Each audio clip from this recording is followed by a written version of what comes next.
Welcome, everybody, to this podcast introduction to this week's Listening to America.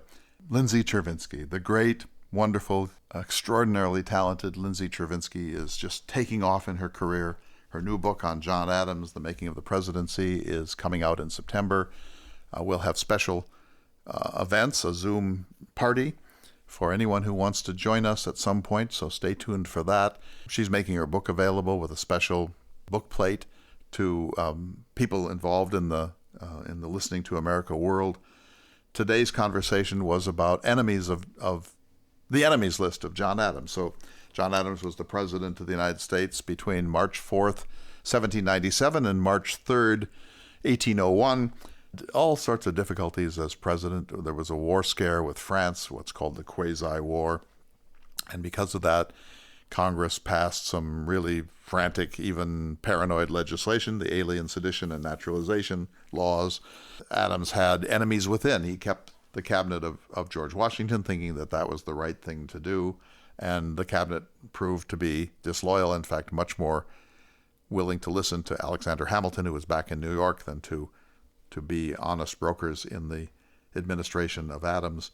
Jefferson himself bears some responsibility for the things that went wrong. So her list is Thomas Jefferson was her enemy number one, although she did that largely to mess with me. Alexander Hamilton is certainly part of that equation. Timothy Pickering and other members of the cabinet come up. She said not particularly Aaron Burr, but this is great humanities programming. And I'll tell you what I love so much about Lindsay Chervinsky. We can be playful. I can interrupt her. She doesn't get annoyed. She can interrupt me. She takes jabs, of course, lots of cheap shots, below the belt cheap shots at Thomas Jefferson, which is just fine. We have a lot of fun together, and fun to be in the same conversation with her, because I think she understands something that's really important, that history doesn't have to be dull. History doesn't have to be stern. History doesn't have to be buttoned up. History doesn't have to be protective. History doesn't have to be partisan. That history is a set of negotiations about things that we sort of understand happened, but we're never quite sure because we weren't there. And so she really has a kind of refreshing, playful, funny, irreverent manner, in addition to first-rate historiography and rigor. And so it's a real boon to us that we have Lindsay Chervinsky as one of our primary guests, and I've missed her. It's been a couple of months. I've been on the road. She's been wrapping up her book. Both extremely busy, and there are a lot of other guest hosts and guests on the Listening to America podcast, so we need to do more. We're going to meet again later this week. It makes me very glad to know her work and to be a part of her world, and she's on to much greater things in her career here shortly, but I think she's going to continue to be available to our podcast, Listening to America. I hope so, because she's really indispensable to my own sense of what we're trying to do here. To talk about America at 250 means you have to talk about American intentionalities, American purposes, America's mission statement, which is essentially the Declaration of Independence. So in order to understand where we are and how we got here, and to a certain extent what's gone wrong, we have to look back. And we used to think that the founders were these, this cluster of genius, which in many respects they were. But we also now know that they were flawed, that they were patriarchs, that they were people who unabashedly believed in white privilege, that I suppose you would have to say that they were racists, most of them, not all of them, that they had blindnesses, and that they were beset by political passions that we like to think did not exist then, but they certainly did. And so to understand America 250, you have to understand the origins, the American origin stories, and how we got here, and how it didn't just go sour, that some of these dynamics of hyperpartisanship and demonizing the enemy and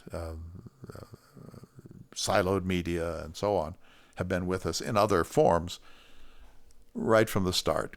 So let's go to the program. I'm glad that we're doing Listening to America. I think it's a broader brush. I think it's a more interesting program. But I really don't ever want to lose the focus on the early national period, and particularly a focus on the third president of the United States and his world. And that world included one of his closest friends, at times frenemies, but in the end, deep, loving, abiding friends, the second president of the United States, John Adams. So let's go to the program.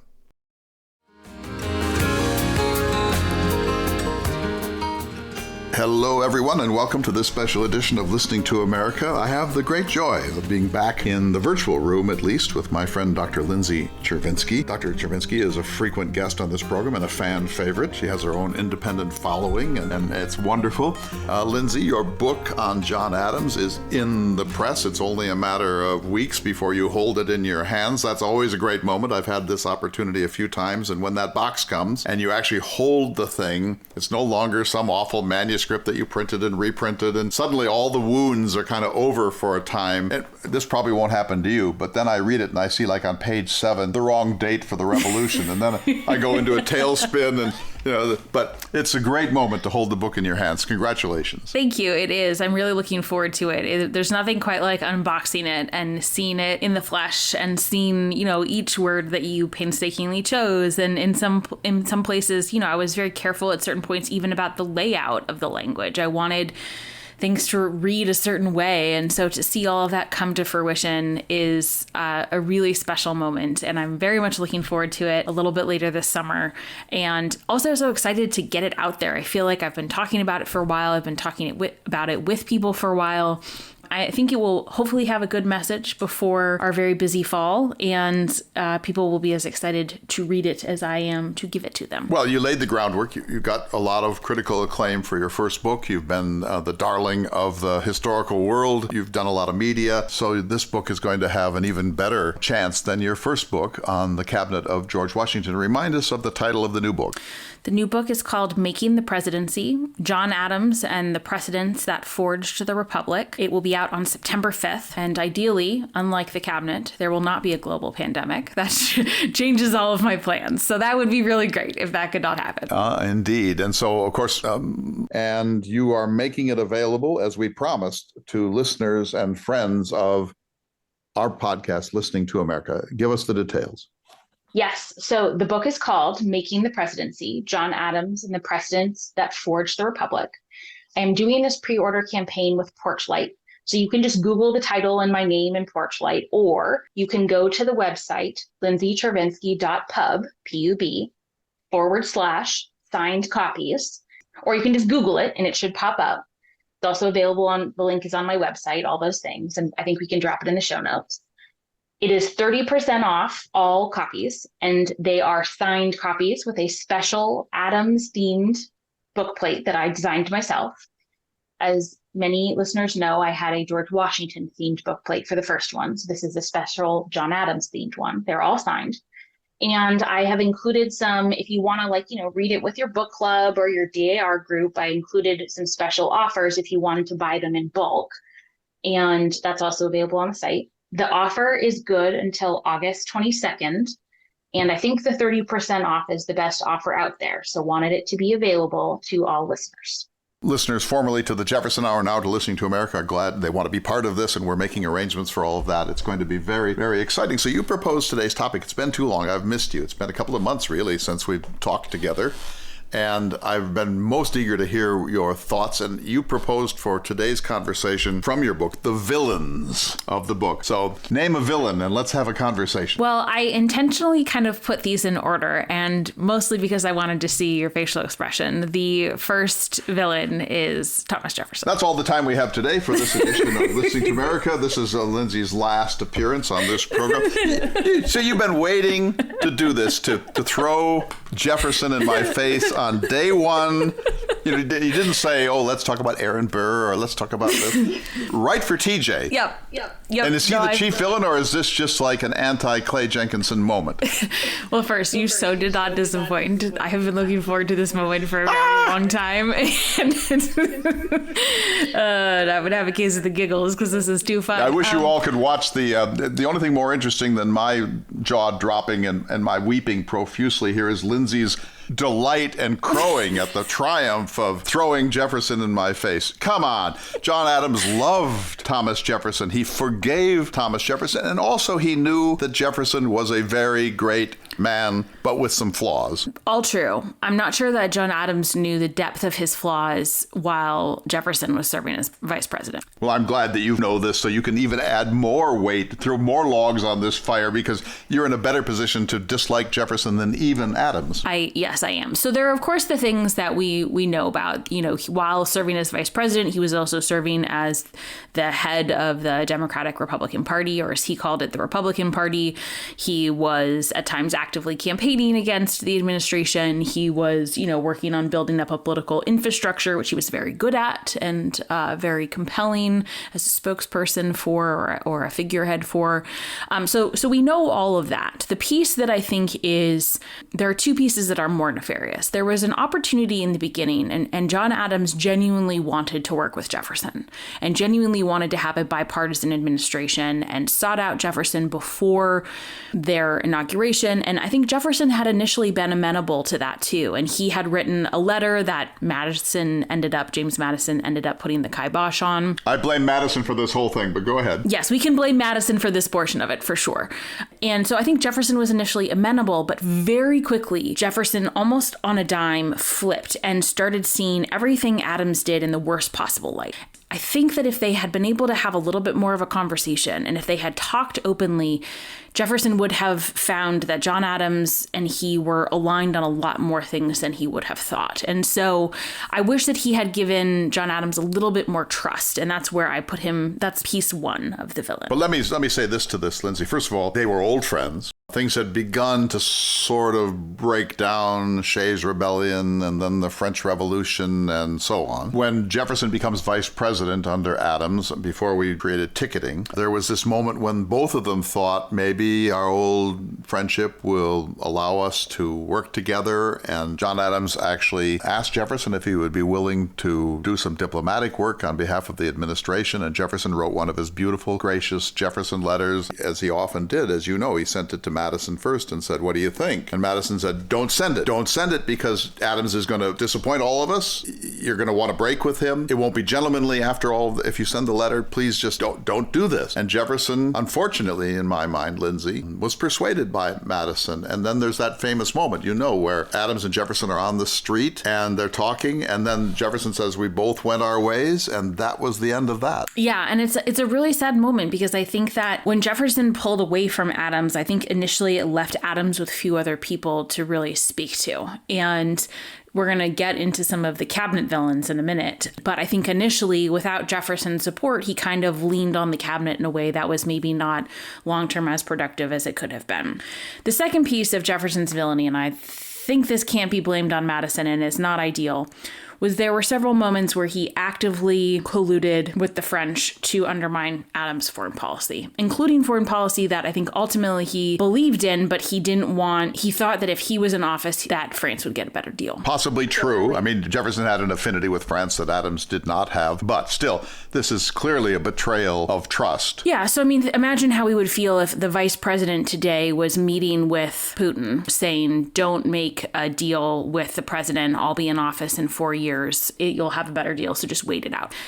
Thankfully, the country avoided war and there was kind of, no harm, no foul, but it is a pretty low moment. So let me ask you this question. Some people believe, and Adams was one of them, that Jefferson was, quote, honeycombed with ambition, and therefore he resented the Adams presidency period, because he felt that he was the better national leader. Other people believe, and I happen to be one of these, I think there's some validity to that first argument. Another way of looking at it is that Jefferson honestly believed that Adams was making terrible mistakes as president, that he was stirring up war fever, that writing those presidential statements saying nothing has really been ever discovered and everything we ever knew, it's been known for a long time and so on, that Jefferson really broke with the Adams administration because he had a principled disagreement with the pattern of events, and that he felt that Adams was a volatile, irascible, insecure national leader. I mean, I know both of these are factors, but how do you read it? Yeah, I mean, I do think it's some of both. I think it's true that Jefferson actually really didn't want to be president second. He understood both that the circumstances internationally were quite combustible, but also whoever came after Washington was going to have a terrible time. That being said, I wouldn't necessarily say that it's ambition, but I think that he really viewed foreign policy in Adams' administration, and he viewed Adams' actions through an intensely partisan lens. So we're going to talk more about the XYZ affair and the quasi-war at a later point at another episode. But there's a moment when, the information comes over from France, and most Americans see this as a huge insult to American sovereignty and American independence and American honor. And Jefferson says, it's not that bad. If we just make an apology for these things, it'll be fine.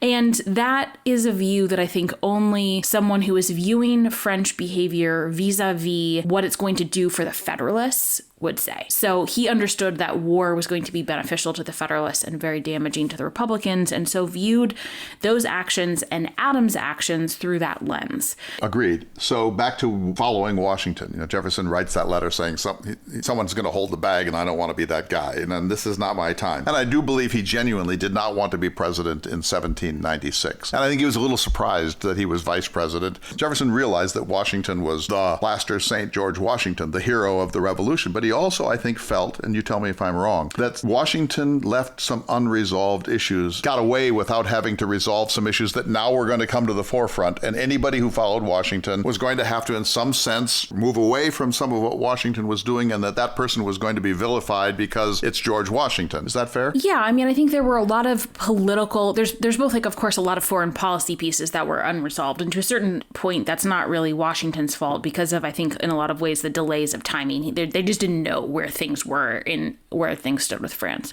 Politically, there were a lot of things that were untested.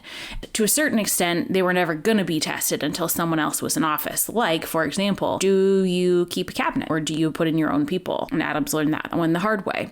But then there were also things like, the partisan divide, which was clearly getting worse. It was clearly exacerbating. And to a certain extent, Washington was able to avoid it and not really do anything with it. And that was not going to be an option for anyone who came afterward. I think that's right. So let's review here. We're about out of time in segment one of this really interesting conversation with Dr. Lindsay Chervinsky, based upon, of course, your new book, which is coming out in the early autumn of 2024, an election year. So I hope lots of people buy it because it will have implied insights about the current situation. But Jefferson, all right, doesn't want to be president in 1796. Jefferson, as a gentleman, should have either said, I can't support what you're doing, my old dear friend, and I'm so sorry because this puts us in a bad situation, or he should have said, I just can't do this. I can't betray you. I can't undermine you. I can't be working behind the scenes to limit the success of your administration. He did not do that. This is the rap on Jefferson, not just in this instance, is it? That Jefferson appears always to be the consummate gentleman,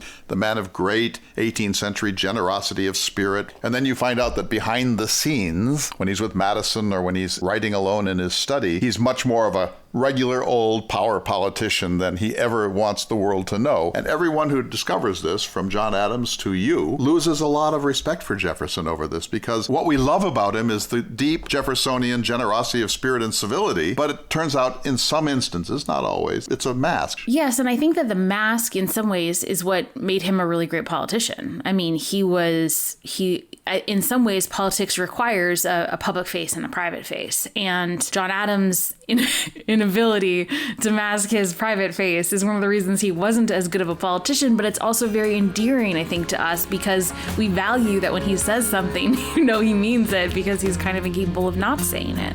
So we need to take a break. I'm talking with Dr. Lindsay Chervinsky. Fascinating. I'm so delighted to be back in conversation with you. You're listening to a special edition of Listening to America, and we'll be back in just a moment.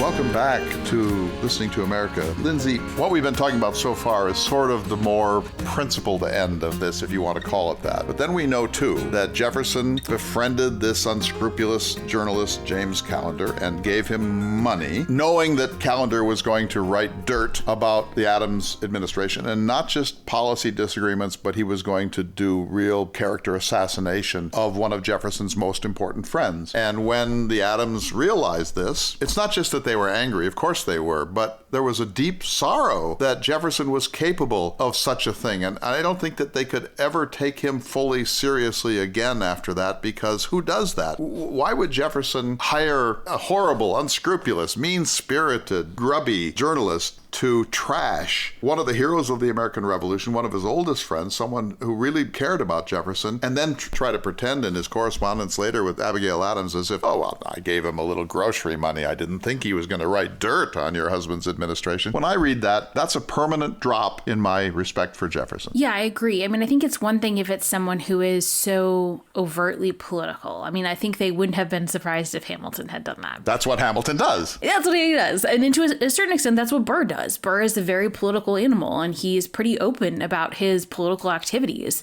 And so in some ways, it's much less bothersome when it's someone like that, because you understand the game that they're playing and what they're doing. It's a lot harder to stomach when it's, as you said, someone who is close to them, but also someone who professes to be above that activity. And Jefferson could have said in the correspondence in 1804 with Abigail Adams, yeah, I really regret that. It was not something that I can really defend. But he didn't. He tried to outfox a person who can't be outfoxed.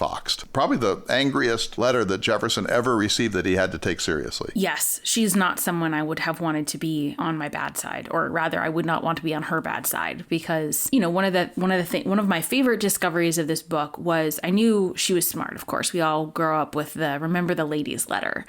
But that letter, what's remarkable about her correspondence is actually how sort of workaday that letter is in her correspondence, because there's so much amazing stuff that she just is constantly doing incredible things. The most interesting among them are her political observations. She is so astute and so savvy, and she sees everyone exactly for who they are. And it turns out Jefferson is one of the people she sees exactly for who they are. This is a pattern in Jefferson. He also undermined the Washington administration and George Washington personally. And then when it comes back at him, he says, no, I misunderstood I wasn't even referring to Washington as the Samson of America and the Solomon of our temples. And I think we all know that Jefferson lies. In crisis, Jefferson lies. We would love him more if he said, yeah, the times were just crazy and we all did stuff we're not happy about. Well, you know, and I think what is baffling is that we can all understand, we've all said things that we regret saying. We've all said things in the heat of the moment. Like what you said at the beginning of this program. Yes, I'm sorry. I didn't mean to trivialize your point. We all regret. And so if he had said, like, yeah, I screwed up, that would have been, I think, totally understandable, because especially in politics, people get hot head. And yet the need for him to pretend as though he's like above that human reaction is, I think, the bothersome part. I know we want to move on to some of your long list of other enemies, but let me ask one more question about this. Both of them, Adams from one part of the political spectrum and Jefferson from the radical Republican end of the political spectrum, were being pressed and pushed by their advocates to hate each other. And if it hadn't been for those extremists, when we still have them, of course, that distort the process, I don't think it would have come to this. I think that Jefferson was, in a certain sense, the most moderate of the crazy ones on his side of the spectrum, and Adams was certainly not in bed with the crazy ones on the Federalist side. Yeah, I mean, I really do think that it's why I was saying earlier on that I think that if they had been able to talk openly and put aside the partisan impulses of their party, that would have gone very differently. And that's a great segue into some of the other names I have on the list. I mean, Jefferson is the sort of obvious political opponent to Adams at the time, but as I see it, actually, the real political opponents come from within his own party. And just for a little bit of context, there was this faction in the Federalist Party that is either called the High Federalists or the Arch Federalists. They had a name at the time called the Essex junto, which we'll get into, but they were a very radical wing of the Federalist Party, and that, I believe, really shapes Adams' presidency. Exit question. Did Jefferson's behavior, let's call it misbehavior, cost Adams a second term? No, it didn't. There were a lot of things that cost a second term. I think his misbehavior was not it. So, however much we may be disappointed in Jefferson or even want to condemn him for his actions, the fact that Adams did not serve a second term has many other dynamics, and one of them is not really Thomas Jefferson. So, name another enemy. My next enemy is going to be an obvious one, and that is Alexander Hamilton. He was one of the ringleaders of the Arch Federalists. He was really their figurehead. He, of course, had been in Washington's cabinet and then had left Washington's cabinet, but had continued to be one of Washington's closest advisors. The difference was he had enormous respect for Washington and would have never really gone behind his back to meddle with things in the way he ended up doing. He distrusted Adams from the very beginning because he felt like Adams was too independent, which he was correct. He could not control Adams, and that was going to be a problem. He kind of tried to get Thomas Pinckney put in to the presidency ahead of Adams. That didn't really work in 1796. Did Adams know this? Did Adams know that they had been attempting to displace him? Yes. He did not know until he was headed to Philadelphia in the fall of 1796, and he learned of this attempt, and he basically declared that he would never again trust him and called him a puppy, which is an ultimate insult to one's masculinity and honor in 1796. I love the 18th century locutions. The puppy. His puppyhood is what he said, which was like the ultimate slap in the face. Just so our listeners know, I mean, among the other things. So, first of all, I think Hamilton was sort of the shadow president during these years in his own mind, and that the cabinet was hearkening to him, trying things out with him, taking direct orders from him about policy and so on, and that if Hamilton had died in 1796 in a duel, things would have been perhaps quite different. And Adams knew, even though he despised Hamilton, that he was a force. He was a gigantic force to be reckoned with. You can't get rid of Hamilton. He thought Adams was not just independent, but unfit. I mean, there's something wrong with this guy. He should not be president. Well, I think initially he didn't think he was necessarily unfit. He just thought that he couldn't be controlled. And so initially, Hamilton worked behind the scenes and would sort of tell the cabinet secretaries what to do, and they were doing it. And Adams didn't really know how much back and forth there was, including like to the point where Hamilton would send James McHenry, who was the Secretary of War at the time, a letter of advice, and McHenry would copy and paste whole sections of the letter into his advice to Adams. You're using a term from our time, copy and paste means sit down and write out the passage. Exactly. And including things for like the president's addresses to Congress. So like really important documents. So initially that was fine. Where things really came to a head was after tensions with France exploded and Congress created new regiments in the army. They expanded the army, and there was going to be this new provisional army, and there was discussion of making Hamilton the head of the army. And so to pull a fast one, Adams nominates Washington as the head of the army because he knew that no one else could say no to that. And then there's a series of back and forth machinations over 6 months to ensure that Hamilton gets put in place as number 2, because one of Washington's terms for accepting this appointment was that he was not going to leave Mount Vernon unless France invaded the United States, which he did not think was going to happen. And so this number 2 person was going to have most of the power. And initially, Washington was sort of flexible in his thinking. And initially, Adams really wanted the number 2 to be Henry Knox or Charles Cotesworth Pinckney, someone who he felt like was more appropriate for the position and was much higher ranked. The cabinet, working with Hamilton, pitted Washington and Adams against each other and ultimately got Washington to basically threaten to resign if he didn't have his way. And this is not something that would work if A, you had cell phones and you could just pick up the phone and have a conversation, or B, they had been in the same space. But it only worked because Washington was at Mount Vernon and Adams was first in Philadelphia and then in Quincy, Massachusetts, and the secretaries were funneling back and forth all of their correspondence with Hamilton to make this happen. Adams ultimately had to give in because he couldn't risk Washington resigning. It would have been a catastrophe. And from that point on, he did not trust Hamilton and he did not trust the Arch Federalists, especially those in his cabinet. And that really led to a lot of ongoing conflict. Okay, a couple of things. First, just a simple fact. How many members of the cabinet at this point? Excellent question. So when Adams started the presidency, he had the Secretary of War, Secretary of the Treasury, Secretary of State, and Attorney General.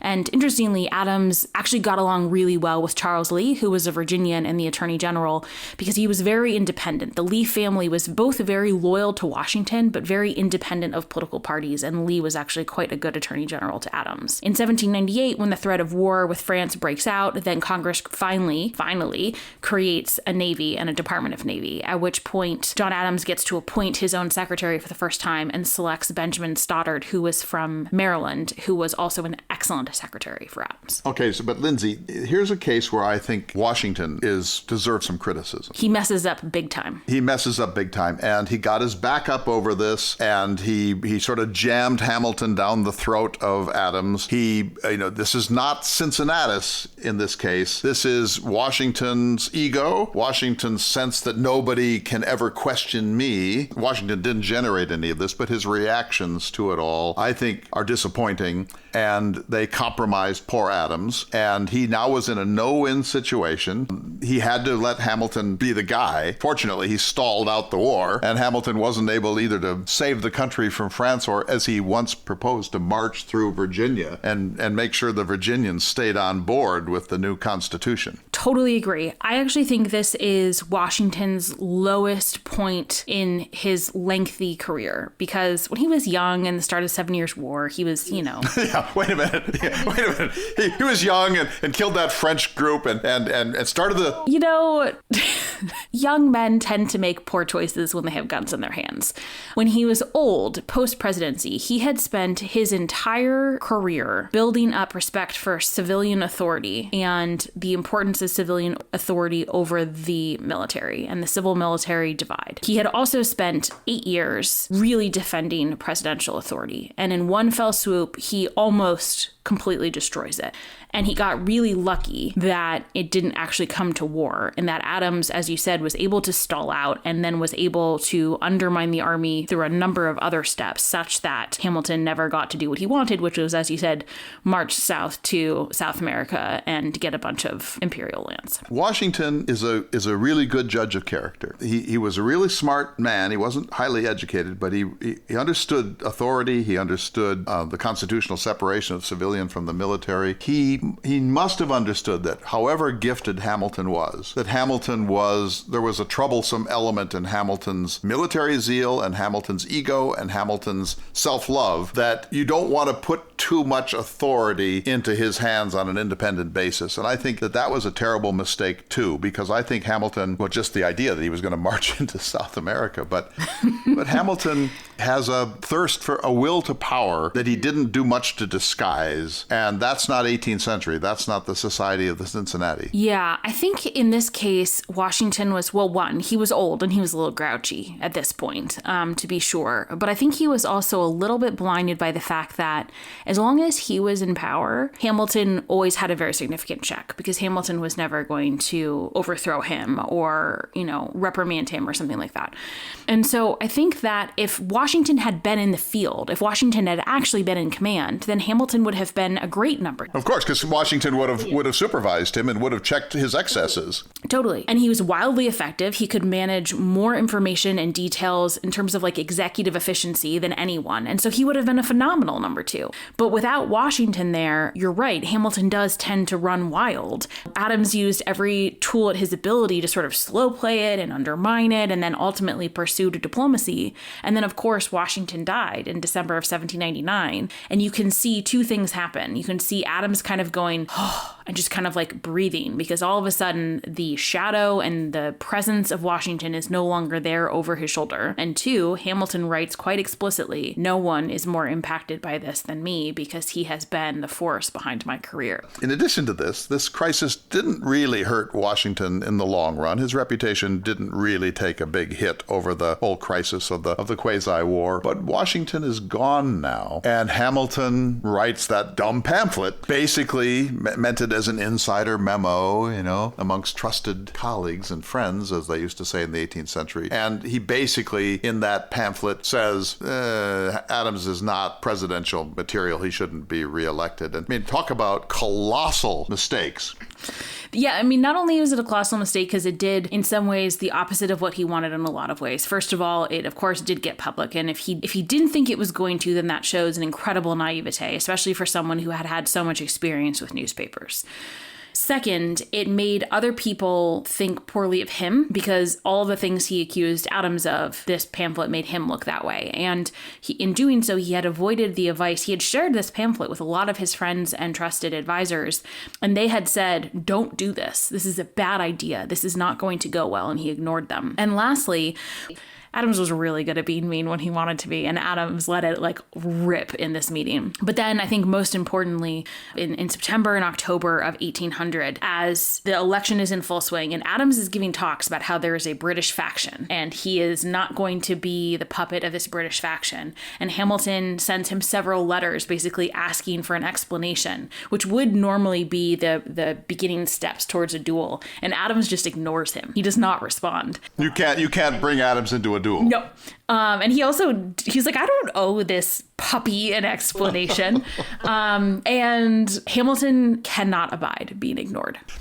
Did Hamilton's pamphlet influence the election? Did it help to cost Adams a second term? Yes, but not necessarily in the way that people think. So I do think that it probably influenced a small number of voters to not vote for Adams. But more importantly, it influenced South Carolina because there was the Federalist, not quite ticket, but we'll say Federalist ticket of John Adams and Charles Cotesworth Pinckney, who was from South Carolina. And there was the Republican ticket, which was Thomas Jefferson and Aaron Burr. And a lot of South Carolinians really wanted to vote for Jefferson and Pinckney. And they had talked, because of course they were one of the last states to vote, and they were trying to figure out how to give their electors. And the pamphlet put Pinckney in a situation where he could not accept a vote unless it came with a vote for John Adams as well. So he refused to play any role. And so, if anything, the pamphlet probably cost Pinckney the presidency as opposed to Adams the presidency. And it definitely did not have the outcome Hamilton had hoped. Why John Adams was not reelected in 1800? What would your list of priorities be? So the first is the 3/5 clause. That Jefferson was elected in part because of the 3/5 clause that said for every 5 enslaved people in Virginia, they would be measured as 3 for the purposes of apportionment and representation. And everyone knew this. I mean, everyone knew that this gave false weight to the South, but it was one of those ugly compromises without which there probably could not have been a constitution. So Gary Wills has a book called The Negro President. It's a term we don't use much anymore, thank goodness. But even in his own time, Jefferson was called a Negro president because he probably doesn't win without the added weight of non-voting enslaved people who are counted in our electoral system. Yes, so that's reason number one. Reason number two is what they called the Federalist system at the time. So a lot of people say that Jefferson won because of the Alien and Sedition Acts, and I think that is not quite right. In a lot of voters' minds, they saw the Alien and Sedition Acts as one piece, combined with the taxation policy, combined with the standing army. And of course, the taxation was required to pay for said standing army, which they then feared was going to be used to enforce the Sedition Act. So it was in their minds, it was impossible to separate the three and say which one of the legislation was responsible. But there's no doubt that those three pieces together led to an enormous Republican victory, certainly at the congressional level. And in a lot of districts, John Adams actually ran ahead of Federalist candidates, but I certainly think it contributed to the election. The third piece is by that point, when voters went to the ballot boxes, they had not yet heard about the outcome of diplomacy. And so they didn't yet know if there was going to be a treaty with France. And the treaty with France really affirmed John Adams' judgment. It affirmed his risk to split the Federalist Party, and people didn't know about it yet. So I think without that information, he didn't seem as wise as he looked later. Yeah, the settlement of the quasi-war, Adams sending a second diplomatic group to France, resolves the issue, at least for the time, and shows his political courage. We need to take another break, Lindsay. When we come back, I want to hear about some of the other puppies. You're listening to a special edition of our program, Listening to America. We'll be back in just a moment.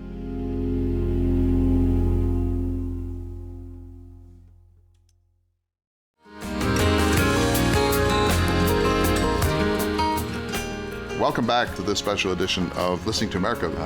Wonderful, wonderful conversation with Dr. Lindsay Chervinsky, a favorite of this program. Lindsay, you are a historian, and of course now you're really in the details, in the weeds of all this, because you've been writing about it for several years now and thinking about it for longer than that. I'm asking a different kind of question. What did the average person in Connecticut or the average person in Maryland know about any of this? We think of the world through our own lens of social media and 24/7, 365 cable. Most people couldn't have described what Adams looked like. Most people in this time were living their lives. Most people didn't travel more than a few dozen miles from their birthplace, if that many. So what did the average person think was going on in 1800? Adams basically said, it's Jefferson for liberty and me for something else. In other words, the people didn't have any sophisticated notion of this at all. Yeah, so I think there are two important distinctions to make. One, there's what did the voters know? And at this point, the people who were able to vote were a tiny, tiny, tiny percentage of the people who lived in the states at the time. So most states had a property requirement, and so it was white men of property. So for example, I don't have the specific number off the top of my head, but I think something like only 9,000 men in Pennsylvania could vote in 1800, if I'm remembering my numbers. I'm not wildly off. So if we think about the number of people that you had to reach, it really was not all that many. And if you had a property requirement, the likelihood that you were literate and subscribed to newspapers was extraordinarily high. So they probably had a pretty good sense of the threat of war with France, the lack of news from the envoys from Paris, so they didn't know, if there was going to be a treaty. If they did have newspaper subscriptions at some point, they probably saw Hamilton's pamphlet decrying John Adams. So they probably would have had a decent sense of those things.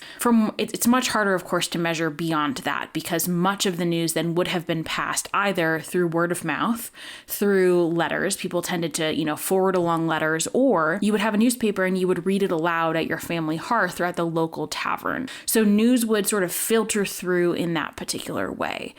So if we look at sort of the big things that were happening in 1800, most people would have known about something about the Sedition Acts because the prosecutions were widely publicized. They would have known, of course, about the taxation because you had to have your house measured for taxes if you owned property. And you probably would have known that there had been this ongoing threat of war with France, especially if you lived coast, because ships had been seized and so it had increased prices and insurance, et cetera, et cetera. But the specific, you're right, most people would have not been privy to. So I try to think about how this worked. We always say, it's a patriarchal system, white males at the Constitutional Convention in Philadelphia. But of course, it's much more severe than that. It's white males of a certain property base. Some people say 10% of the white males of the country were able to vote early on, and it expanded until around 1830 or so. It begins to look like universal white male suffrage, but no women, no African Americans, free or enslaved. Recent immigrants, no. So we're talking about a tiny number of extremely privileged white males who are the establishment of this time, and they're making the choices for the country. And yet we have to say it's a wild experiment in republicanism. It's breathtaking in its time. It seems pitiful in our time. That's true. And I think in terms of the percentages of people who had the right to vote or had the right to participate was certainly higher than a lot of other places. And what I think is remarkable is how steadily, especially early on, how steadily that expanded. And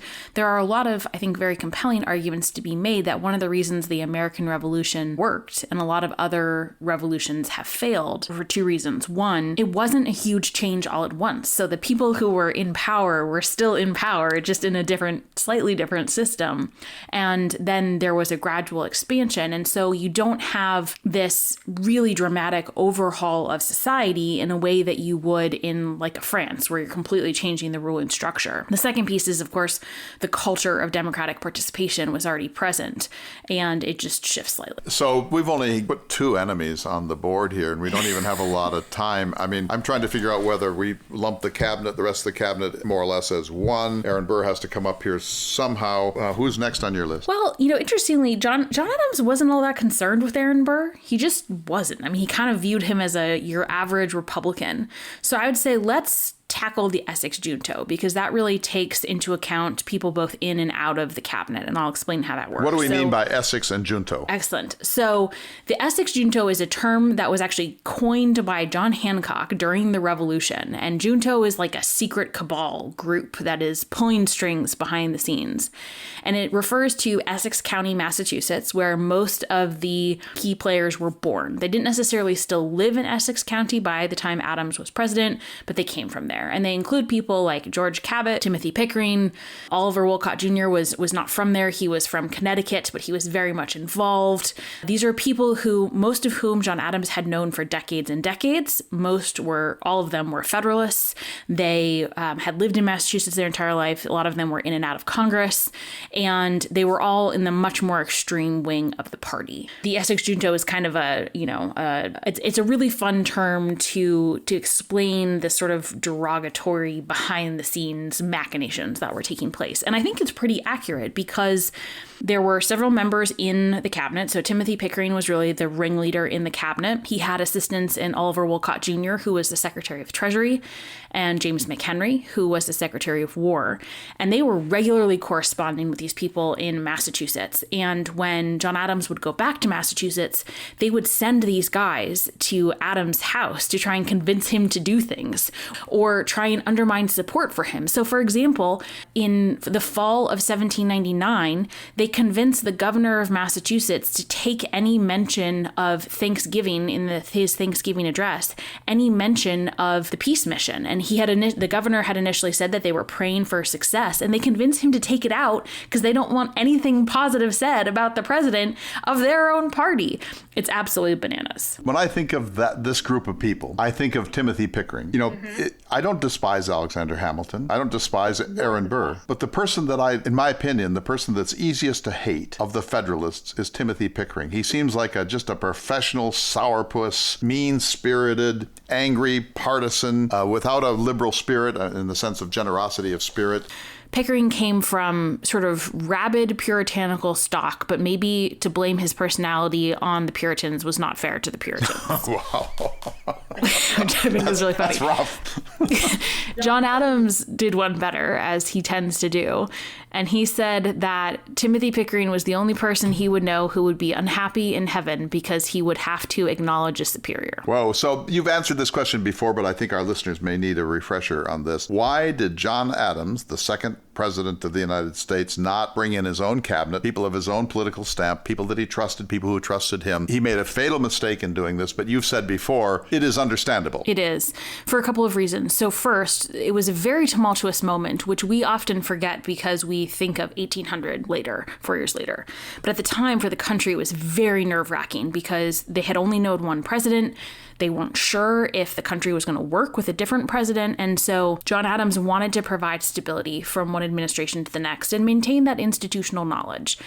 He also worried that if he got rid of them, it would be seen as a rebuke of Washington, which was not something he wanted to deal with. And he worried that he would not be able to get good replacements. He knew how hard it had been for Washington towards the end of his term to get people to serve in the cabinet because it was not the prestigious position it is today.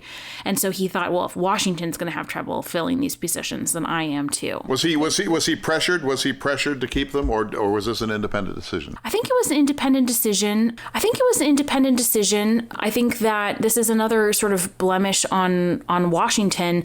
Adams had never served in an executive capacity. He had held almost every other position imaginable, but he had never done that, and Washington had not invited him to a single cabinet meeting. So Adams did not know what that looked like, and he thought that the secretaries would be loyal to the office of the presidency, regardless of who was in it. And so he didn't think that they would be disloyal to him. And critically, even though Washington thought very little of them, he said McHenry was never up to this, the demands of the job, and Pickering was kind of hot-headed. He knew all these things. Washington didn't say anything to Adams, and in fact encouraged the secretaries to stay in their office. I don't totally know why, but I think that Adams trusted that if something was wrong, Washington would have said so. Talking about disloyalty, those cabinet ministers must be the worst in American history in terms of basic loyalty to the person who has been duly elected by the people of the United States. The only people that come close are the secretaries in Buchanan's administration who kind of tried to sell out DC to the Confederacy. But in terms of personal disloyalty, Pickering and Wolcott and McHenry were abhorrent. They were campaigning against Adams. They were underselling Adams. Timothy Pickering in particular was trying to completely thwart Adams' foreign policy in direct contradiction to orders. I mean, he was completely disobedient. They were really quite terrible. And I agree with you. Pickering, he loved his wife and he was good to his children. And that's about all I have to say as a positive attribute. Who are his friends and allies during his term? Well, most importantly, he has a cabinet of one, which was Abigail Adams. And she, for the most part, was a phenomenal advisor and almost always steered him right. He developed a very close working relationship with both Charles Lee, who was the Attorney General, and then Benjamin Stoddard, who was the Secretary of Navy. And then there were a number of Federalists who really turned away from the Arch-Federalist position, including the newspaper editor Noah Webster of Webster Dictionary fame, and Harrison Gray Otis, who was also from Massachusetts and had been in the House of Representatives, and they came to be very supportive of Adams. And then, of course, people like John Marshall, once he was in the House, and then as Secretary of State, was a very close ally and a really important voice for democracy. When we get to one of our later episodes, we're going to talk about that. And Henry Knox. Henry Knox proved to be a very loyal fan of John Adams. Okay, so Adams has few friends. You mentioned Abigail as a great first lady. More than that, an advisor. In some very limited respects, almost a co-president, I would say. When we think of the great first ladies, we think of Eleanor Roosevelt. She belongs in this. She belongs very, very high in any taxonomy of the great first ladies of this country. She does. One of my favorite moments in the book is when James McHenry arrived back from visiting Mount Vernon, and he had been meeting with Washington about this list of officers. He went straight to the president's house. It was the morning they were having breakfast. He hands over the list. John Adams looked at the list, reviewed it, and then hands it to Abigail. And so to your point about being a co-president, I mean, she was read in on everything, and she knew every strategy and every ploy and was really remarkable. She was a highly opinionated woman and, of course, a fiercely loyal spouse. I have no idea what that's like. Yeah, of course. But she also, in my opinion, you tell me if I'm wrong, she was a shrewd, she had greater stability than her husband. And part of her work was to calm him down, to keep him focused, to sort of let him know, however she did it, that he was getting a little out of hand. Managing John Adams could not have been easy. No, and I think that 98% of the time that was true. Though the one time that she is more of the hothead, she's very protective of him. And she's very protective of his legacy and his reputation. And so she was much more ardently in favor of the Sedition Act than he was. He signed it, of course, but he wasn't calling for it. And she wanted it because she hated the criticism. And to be fair, and I get into this, I mean, they were receiving death threats, and they were receiving... Wait a minute. John Adams was receiving death threats while serving as the President of the United States. From whom and in what form? Most of the time they were anonymous. There would be letters that were delivered to the house. There would be warnings. There were plots uncovered of, arson and political violence. And there was no fence outside the president's house. There was no Secret Service. So she wrote to her sister about this fear that she had for his safety. And she felt like the lies printed in the newspaper were exacerbating those threats. And so that was where her real push for that legislation came from. Amazing to think that there were death threats and that they had to be taken seriously. And of course, we didn't really get a Secret Service until the 20th century. And even Theodore Roosevelt used to kind of run away from his Secret Service and carry his own pistol and so on and so forth. Lindsay, we don't have a lot of time left here. Name some other enemies in brief compass. So one of the ones that was, I think, probably most disappointing to John Adams was Theodore Sedgwick. He had been in the Senate. He was then in the House of Representatives, was the Speaker of the House, actually, during the election of 1800 and into 1801. He was from Massachusetts. He and Adams had known each other forever. He sided with the radical wing of the party.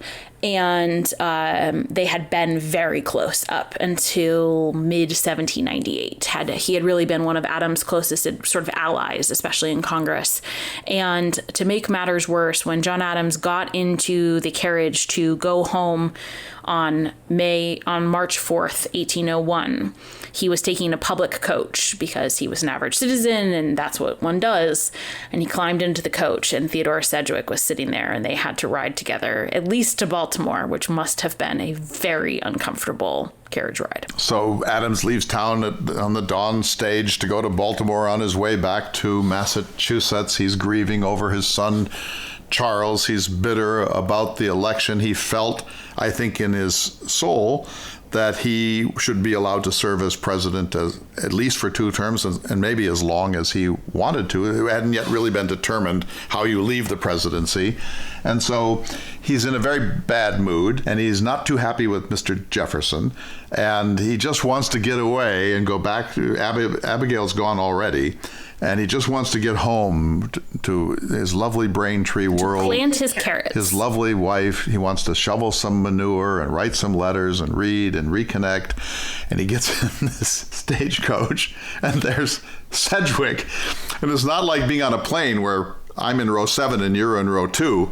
They're jostling each other for a long day towards Baltimore. Yeah. So that must have been a really bad day. Really not fun. And there's no record of what they talked about or if they talked. But I have trouble believing that no words were exchanged. No, they're 18th century men. And so they're going to do that. They're going to do the pleasantries no matter how grim the smile. You know what this makes me think of, Lindsay, is, first of all, how interesting it all is, just how fascinating, intriguing it is. I love your point of view. Let's close with this. So Adams sends the second delegation to France. In doing so, he knows that this is maybe an act of political suicide, that to do the right thing on this occasion, when there is widespread enthusiasm for war and national pride and so on, and some of his associates are pushing hard for war, he decides to send the second delegation, and this drove the people around him nuts. Just say something about the greatness of that moment. As you said earlier, it's a remarkable moment of political courage. It's both political courage, knowing what was likely to happen in the moment, that he was going to be very unpopular, that he was going to be damned for it, that he was maybe going to cost the election. But it showed remarkable long-term vision about what the nation really required. He had been a steadfast, loyal believer in the importance of neutrality and not isolationism. He believed in engagement, in trade and ideas and diplomacy, but knew that this war in particular was not going to help the country, and felt that long term it was really for the good, and was willing to put the country's best interests above his own. And that type of political courage we just don't see all that often, especially because he turned out to be right, that it did really, I think, seal his fate. And just 2 last things here, Lindsay. So he loses to his old compatriot, Thomas Jefferson. He knows that Jefferson has been unscrupulous in some ways and betrayed the friendship and also political virtue.